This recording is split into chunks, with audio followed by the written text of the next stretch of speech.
दोस्तों, आज हम पढ़ने वाले हैं क्लास 8 की जो नई बुक आई है एनसीईआरटी की तरफ से क्यूरियोसिटी। उसका चैप्टर नंबर 1 है exploring the investigating world of science. ये हमारा पार्ट 2 है। अगर आपने पार्ट 1 नहीं देखा तो जाके पहले पार्ट 1 देखिए, फिर आगे पार्ट 2 देखिए तो आपको ज़्यादा अच्छे से समझ आएगा। तो आप वीडियो पर लास्ट तक बने रहिए, आपको बहुत मज़ा आएगा इससे पढ़ने में। अगर आप हमारे चैनल पर नए हैं तो please like share and subscribe करें। चलिए पढ़ना शुरू करते हैं। This year our investigative adventure will take us on journey from the tiny microwaves we can see to planet-wide challenger we can ignore। तो इस वर्ष हमारी खोजी यात्रा उन छोटे सूक्ष्म जीवों से लेकर जिन्हें हम देख नहीं सकते उन ग्रहव्यापी चुनौती तक ले जाएगी जिन्हें हम अनदेखा नहीं कर सकते। इसका मतलब है इस वर्ष हमारी खोजी यात्रा यहाँ से शुरू होती है कि हम सबसे छोटे सूक्ष्म मतलब सबसे छोटे जीवों से लेकर जिन्हें हम देख नहीं सकते, जिन्हें हम अपनी आंखों से देख नहीं सकते, उन चुनौतियों तक ले जाएंगे जिन्हें हम अनदेखा नहीं कर सकते।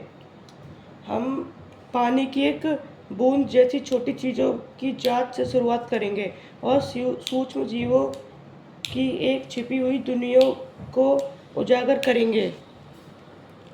Will we start by examining something as small as a single drop of water and uncover the hidden world of tiny organisms unseen but deeply like to some? जब मैंने आपको बताया जो अदृश्य जीव हैं, जो हम अपनी गहराई से जुड़े हैं, मतलब वो अदृश्य हैं पर वो हमसे गहराई से जुड़े हैं। उनमें से हमारे लिए कुछ जीव सहायक भी हैं, जैसे वो हमारे भोजन को पचाने या दवाई बनाने में हमारी मदद करते हैं, जबकि अन्य हानिकारक हो सकते हैं। मतलब कुछ जीव हमारे लिए हानिकारक हैं, वो संक्रमण कर सकते हैं, यानी कि वो हमें बीमार कर सकते हैं। लेकिन स्वस्थ रहने के लिए हमारे शरीर को क्या क्या चाहिए?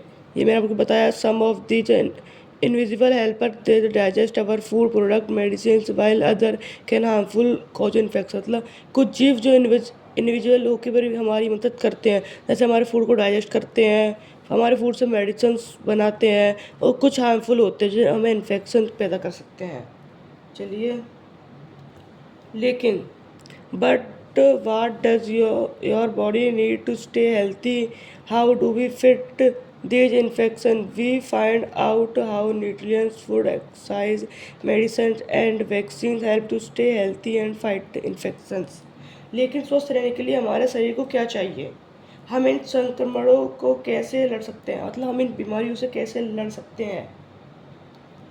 हमें जानने के लिए पौष्टिक भोजन, अच्छा भोजन, व्यायाम, दवाइयाँ और टीके मतलब वैक्सीन लगवाने चाहिए। लेकिन यह तो बस शुरुआत है। आज की दुनिया में विज्ञान हमारे जीवन को बेहतर बनाने के लिए महत्वपूर्ण भूमिका निभाता है। But that just beginning the today world of science does play the major role of involving of life. ये मैंने अभी आपको बताया कि ये तो शुरुआत है। अभी दुनिया में विज्ञान आपके जीवन को बहुत बेहतर बनाने में महत्वपूर्ण भूमिका निभाता है। चलिए आगे बढ़ते हैं। For example we use electricity current in many ways to help make our lives easily to depend on the heating effect of electric current to keep us warm while the magnetic effect help motor run to mechanical function। इसका मतलब है उदाहरण के लिए हम आपके जीवन को आसान बनाने के लिए कई तरीकों से बिजली धारा का उपयोग करते हैं। हम खुद को गर्म रखने के लिए विद्युत धारा को तापने प्रभाव पर निर्भर है, मतलब हम अपने आप को गर्म करने के लिए जो हीटर उन पर निर्भर है, उसे कहते हैं heating effect of electric current. जबकि चुंबकीय प्रभाव मतलब magnetic effect of electric current motor को चलाने के लिए और मशीनों को कार्य करने में मदद करता है। These phenomena depend on fundamental force. So after watching electricity to do work, we move on to study these forces themselves, starting with those that make objects speed up, slow down or change direction। इसका मतलब है ये घटनाएं मूलभूत बलों पर निर्भर करती है, मतलब ये घटनाएं फोर्स पर निर्भर करती हैं। इसलिए बिजली को कार्य करने हेतु देखने के बाद हम इन बातों का अध्ययन करेंगे। मतलब जो हम चीज़ों को जो चीज़ बिजली के कार्य करते हुए पहले हम उन्हें देखेंगे, फिर इन पर अध्ययन करेंगे। आगे बढ़ते हैं। चलिए, जिनकी शुरुआत उन बलों से होती है जो वस्तुओं की गति बढ़ाने, कम करने या दिशा बदलते हैं। ये सब बलों का पहले हम बलों को समझेंगे। Understanding force help exampling by a ball throw up in the air fall back to ground और by a car stop when the brake are applied. इसका मतलब बलों को समझते, अगर हम हवा में एक उछाली हुई गेंद को वापस ज़मीन पर क्यों गिरती है, मतलब हम एक बॉल हवा में उछालते हैं तो वापस ज़मीन पर भी क्यों गिरती है, या ब्रेक लगाने पर कार क्यों रुक जाती है। अगर आपको इन सब के आंसर जानना तो हमारी वीडियो पे लास्ट तक बने रहिए और सारी हमारी सीरीज़ फॉलो करिए। वापस क्यों रुक जाती है, ब्रेक लगाने पर कार क्यों रुक जाती है। These all leads us to the idea of pressure, how a force is disturbed our of object at the same concept of force and pressure also decide how air moves. A small difference of air pressure can result in generate breeze, gentle breeze, while a stronger pressure difference can lead to strong wind to sometimes even cyclone. इसका मतलब दूसरों हमें दबाव के विचार की ओर भी ले जाते हैं, मतलब हम अब दबाव के विचार की ओर ले जाते हैं। किसी वस्तु पर बल मतलब फोर्स का वितरण कैसे होता है, फोर्स का डिवीजन मतलब पूरे उस ऑब्जेक्ट वस्तु पर फोर्स कैसे फैलता है। बल और दाब यही अवधारणाएं हवा की गति, मतलब बल और दाब मतलब फोर्स की वजह से ही, फोर्स और प्रेशर की वजह से ही हवा की गति भी निर्धारित होती है। अगर दाब में थोड़ा सा अंतर आता है तो हल्की हवा का कारण बन सकता है, मतलब प्रेशर में अगर थोड़ा थोड़ा डिफरेंस आता है तो वो हल्की हवा मतलब जेंटल ब्रीज का रूप लेता है। अगर जबकि दाब में अधिक अंतर तक प्रेशर में ज़्यादा अंतर आ जाता है तो वह तेज हवा मतलब चक्रवातों का कारण भी बन सकता है, चक्र कारण भी बन सकता है अगर प्रेशर में ज़्यादा बदलाव आता है। चलिए नेक्स्ट पेज करते हैं। चलिए, so these forces are connected to powerful weather events like storm and cyclone that affect our daily living, agriculture and every of safety. इसका मतलब होगा हमारे दैनिक जीवन चक्र,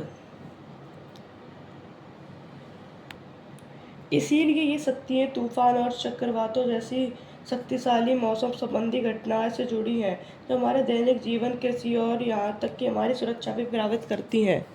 एग्रीकल्चर और safety to turn understanding how air can expert pressure of why water boiling to centre temperature to need to zoom in to these material to see kind of particle they are made up to how and move around. इसका मतलब होता है कि जो हमारा पानी, चलिए आपको सूत्र समझाता है, या तो कि हमारी जो प्रभाव दाब कैसे डलता है, या पानी एक निश्चित तापमान पर ही क्यों उबलता है, हवा दबाव कैसे डालती है, और हमारा जो पानी एक निश्चित तापमान पर क्यों उबलता है। इन्हें सही तरीके से जानने के लिए हमें सबसे पहले समझना होगा, इन पदार्थों को जूम करके देखना होगा कि किस प्रकार के कणों से ये सब बनते हैं। हमारे आसपास की हर चीज सूक्ष्म कणों से बनी है। हमारे आसपास की चीज़ों को वर्गीकरण विज्ञान का एक महत्वपूर्ण पहलू है। ये सब हमारे आसपास की चीज़ें हैं, दीवार, ये सब एक सूक्ष्म कणों से मिलकर बनी है। ये सब एक विज्ञान का ही महत्वपूर्ण पहलू है। हम अपने आसपास के पदार्थों तत्वों को देखना चाहते हैं। चलिए आगे पढ़ते हैं। Everything around is made of tiny particles in material so that soil the particle cannot move much while the gases there can move around freely. चलिए पढ़ते हैं कि तीनों योजना वर्कआउट कर सकते हैं। एक बार हम अब ये जान लेते हैं कि कण कैसे आपस में जुड़ते हैं, मिश्रित होते हैं, तो हम समझ सकते हैं कि ये एक उदाहरण है, चाय में चीनी कैसे घुलती है जिससे वह मीठी हो जाती है। कणों को मिश्रित की दुनिया में आगे बढ़ते हुए हम प्रकाश की दुनिया में प्रवेश करते हैं। अब हम लोग प्रकाश होता है लाइट की दुनिया में प्रवेश कर रहे हैं। From the world of particles and mixed them move the world of light and we should reflect of the flat curved mirror to bend the passing through lens that help to understanding the work of many objects around the bending of light explain that happen to we see the sign material spoon or corrective to manage it has see clearly। चलिए इसकी हिंदी जानते हैं। चलिए इसकी हिंदी है, हम अध्ययन हम अध्ययन करेंगे कि प्रकाश किरणें समतल और वर्ग दर्पणों से कैसे मुड़ती हैं, मतलब रिफ्लेक्ट कैसे होती हैं, और यह हमें अपने आसपास की कई वस्तुओं कार्यप्रणाली को समझने में मदद करेगा। हमारी आसपास की चीज़ें हमें समझाने में बहुत लाभकारी या हेल्प होंगी। प्रकाश का मुड़ने का यह बताता है कि चमकदार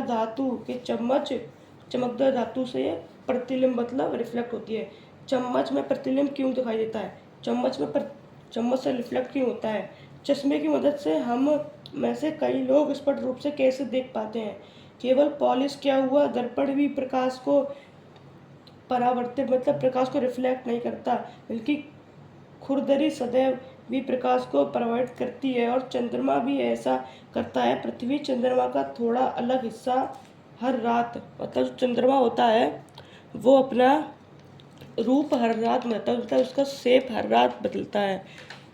यहाँ पे लिखा भी है, just a polish mirror that reflect light round rough surface reflect light as well, so the moon depend on relative position of earth moon and sun sunshine reflect off part of moon is illuminated each night giving right to beautiful faces of the moon seen sky.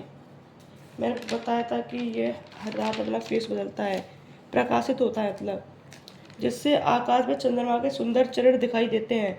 चंद्रमा की कला मतलब watching the periodic cycle of moon faces allowed human to come up with a first calendar by combing carefully the sunshine, sunset, and lunar cycle. Various calendar came into being. It science that the calendar which depend our routine on the earth and linked to the motion of object far beyond on planting.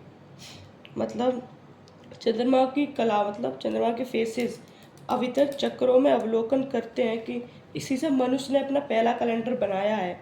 सूर्योदय और चंद्र चक्रों के सावधानी पूर्वक से पढ़ें। विभिन्न calendar अस्तित्व में आए हैं, मतलब इसी की वजह से बहुत सारे कैलेंडर बने हैं चंद्रमा की वजह से। क्या ये रोचक नहीं है, मतलब क्या ये मज़ेदार नहीं है कि पृथ्वी पर हमारी दिनचर्या निर्धारित करने वाले कैलेंडर हमारे ग्रह से बहुत दूर स्थित वस्तु की गति से जुड़े हैं। ये पार्ट 2 ख़त्म होता है। अगर आपको वीडियो अच्छी लगी है तो लाइक शेयर एंड सब्सक्राइब करें और बने रहें हमारी सीरीज़ तक। हम आगे का नेक्स्ट पार्ट 3 में लाएंगे। Thank you for watching. Please like share and subscribe.